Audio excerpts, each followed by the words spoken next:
एक गांव में एक आदमी रहता था जो बहुत ही बूढ़ा हो चुका था, जिस वजह से वह बहुत ही कमजोर हो गया था और उसे कम दिखाई देता था। इसलिए अपनी बची कुची जिंदगी अपने बेटे के साथ बिता सके, इसलिए वह शहर में रह रहे उसके बेटे के घर रहने चला गया। बेटा एक शहर के छोटे मकान में रहता था। मकान तो उसका छोटा था, लेकिन उसके अंदर जो चीजें थी वह महंगी थी। उस मकान में बेटा, उसकी पत्नी और उनका 5 साल का बच्चा, यह छोटा सा परिवार साथ मिलकर रहते थे। बूढ़े पिता के आने से उनके परिवार का एक सदस्य और बढ़ गया। यह पूरा परिवार रोज सुबह शाम डाइनिंग टेबल पर साथ में खाना खाया करता था। बूढ़ा पिता अपनी कमजोरी के चलते हमेशा खाने की चीजें नीचे गिराता रहता था और कई बार कांच के बर्तन भी टूट जाया करते थे। कुछ दिनों तक तो बहू और बेटे ने यह सब सहन कर लिया, लेकिन बाद में वे दोनों बूढ़े की ऐसी हरकतों से चिढ़ने लगे। एक दिन बेटे ने कहा कि ऐसा कब तक चलेगा, हमें कुछ करना पड़ेगा। उसकी पत्नी भी इस बात से सहमत हुई। अगले दिन बेटा कहीं से एक पुराना मेज लेकर आया और घर के एक कोने में उसे लगा दिया और अपने पिताजी से कहा कि आप यहीं पर बैठकर खाना खा लिया कीजिएगा। उन्होंने एक लकड़ी का बर्तन भी बनवाया जिसमें वे अपने बूढ़े बाप को खाना देने लगे। अपने कांच के कीमती बर्तन बचाने के लिए अपने बूढ़े बाप को लकड़ी का बर्तन देने में उन्हें जरा भी शर्म नहीं आई। अब खाने का समय जब जब होता तो बूढ़ा बाप एक कोने में बैठकर खाता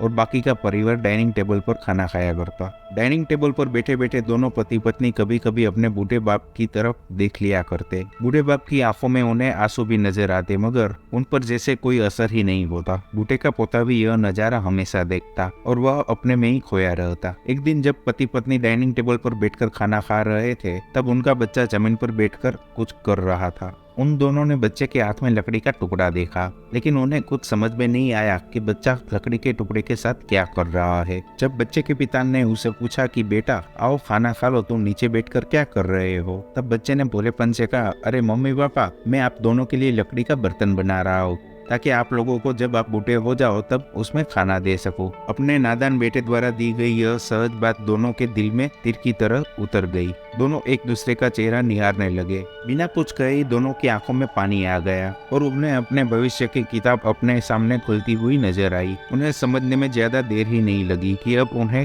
आगे क्या करना पड़ेगा। अगले दिन कमरे के कोने से वह पुराना मेज हट गया और अब बूढ़ा पिता और बाकी का परिवार साथ में मिलकर फिर से खाना खाने लगे। बूढ़े की कमजोरी की वजह से हो रही गलतियां भी अब किसी को नहीं चिढ़ाती थी।